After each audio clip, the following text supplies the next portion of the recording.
Bismillahirrahmanirrahim. Assalamualaikum warahmatullahi wabarakatuh. Nama saya Ferry Mustagfirur Rahman. Di sini saya akan menjelaskan tentang hukum Gauss. Nah, kita langsung saja. Jadi hukum Gauss ini teknik lain untuk menghitung medan magnet dari muatan kontinu adalah menggunakan hukum Gauss.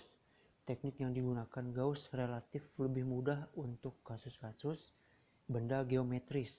Nah, kita bisa lihat di sini gambarnya, yaitu arah vektor medan listrik E. Nah, gambar yang pertama ini untuk sudut yang tegak lurus yaitu 90 derajat arah vektor permukaan A. Ini kalau dilihat di gambarnya ini menggunakan ini ya, medan magnet plat datar kalau kita lihat ininya. Kemudian di sininya ada persamaannya, yaitu flux sama dengan E dikali A sama dengan EA cos 0 derajat sama dengan EA. Nah, untuk di gambar yang sebelahnya yaitu arah vektor medan listrik E dengan sudut 30 derajat. Nah, arah vektor permukaan A, fluxnya persamaannya yaitu sama dengan flux sama dengan E dikali A sama dengan EA cos 30 derajat sama dengan EA per 2 akar 3. Nah, ini kemudian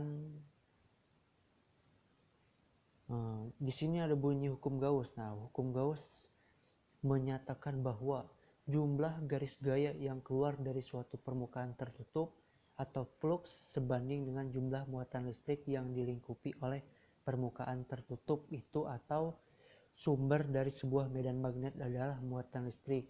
Nah, jika diungkapkan dalam persamaan matematis, yaitu sama dengan flux sama dengan integral S E dikali dA sama dengan Q dlm per epsilon 0. Jadi hukum Gauss ini untuk menghitung kuat medan listrik dari sebuah benda-benda geometris sederhana seperti bola, silinder, plat tipis.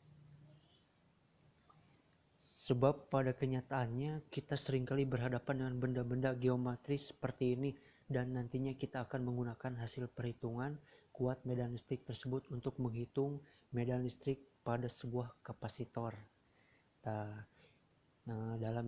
Kita mencoba menurunkan medan listrik pada muatan titik menggunakan hukum Gauss. Ya, kita langsung aja. Muatan ini kita lingkupi dengan sebuah permukaan Gauss yang kita pilih berbentuk bola. Pemilihan bentuk permukaan Gauss ini sebetulnya kehendak kita juga boleh saja memilih berbentuk kubus atau apapun. Jadi bahan percobaannya atau bahannya itu bebas, dari plat bisa, bola pejal juga bisa. Terus namun dengan mempertimbangkan yang pertama, muatan harus terlingkupi seluruhnya, dan kedua, kemudahan dalam perhitungan. Jadi atas dasar kedua ini kita menurunkan rumus yaitu dengan bentuk bola. Nah, kita langsung aja kita gunakan hukum Gauss pada persamaan flux sama dengan integral SE dikali dA sama dengan Q dlm per epsilon 0 sama dengan E integral S D dikali A cos 0 cos theta pangkat 0 sama dengan Q per epsilon 0 sama dengan E integral S D A dikali cos theta pangkat 0 sama dengan Q per epsilon 0. Nah, karena cosnya 0 adalah 1, maka E integral S dA sama dengan Q per epsilon 0. Ini integral permukaan dari dA berarti luas permukaan bola, yaitu 4VR kuadrat ya, dari bola ini. Jadi E 4VR kuadrat sama dengan Q per epsilon 0, E sama dengan 1 per 4V epsilon 0 Q per R kuadrat. Jadi persis seperti medan listrik yang diturunkan melalui hukum Coulomb pada